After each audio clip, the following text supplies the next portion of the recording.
Why do I love it when I find a trigger? Because that means that it's pure gold. There's all of this energy. There's this world of freedom.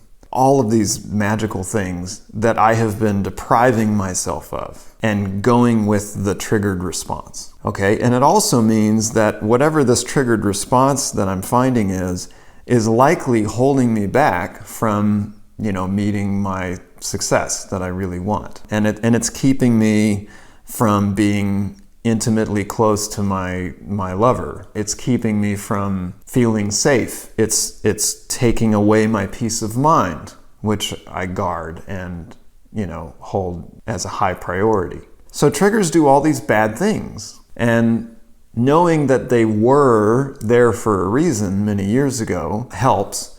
But once we acknowledge that and are compassionate about it, then we get to do the real digging. One of the first steps is to start to, when you locate a trigger, I just say write it down without judgment. I like to keep in my iPhone's little notes, things that trigger me. Okay, so that's just keep it really simple and stripped down. What commercials come on that you cry over? If you cry over it, you're probably suffering from some kind of a trigger.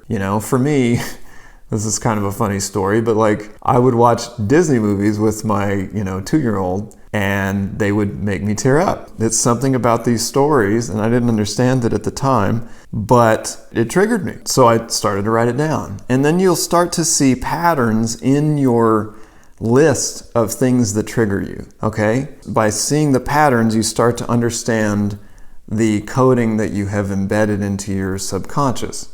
And once you see that, you can replace it with correct coding, okay? And whenever that trigger arises in your body, in your heart, in your emotions, in your subconscious, in your actions and interactions with the people you love, you get the opportunity to not suffer from that trigger any longer. You still can, right? It's always available coding to you, right? You can always go down that road if you choose, but now you have the independent freedom of choice for your life. Now you are in control. Now you're not suffering from the old botched coding anymore. Now you're not going through the motions like a zombie in life. Now you are choosing how you want to live. And you have the opportunity to come at this situation with love and freedom and perspective and presence, okay? So you can feel this moment. You can be present in this moment. You can think whatever you want. And I find it very helpful to tell your partner, I love you. I am feeling triggered right now. Not your fault. It's my own. I'm responsible for my own triggers. That's like a rule that we all have.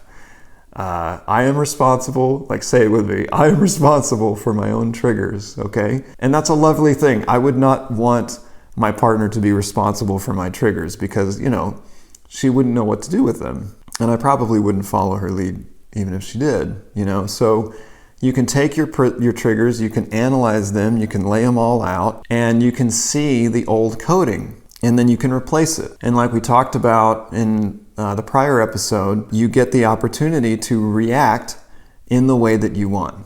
You no longer have to have the reaction that sucks the life out of you, where you go down this road of a big disproportionate reaction. And let me tell you, when you have disproportionate, ridiculous reactions, people don't like that.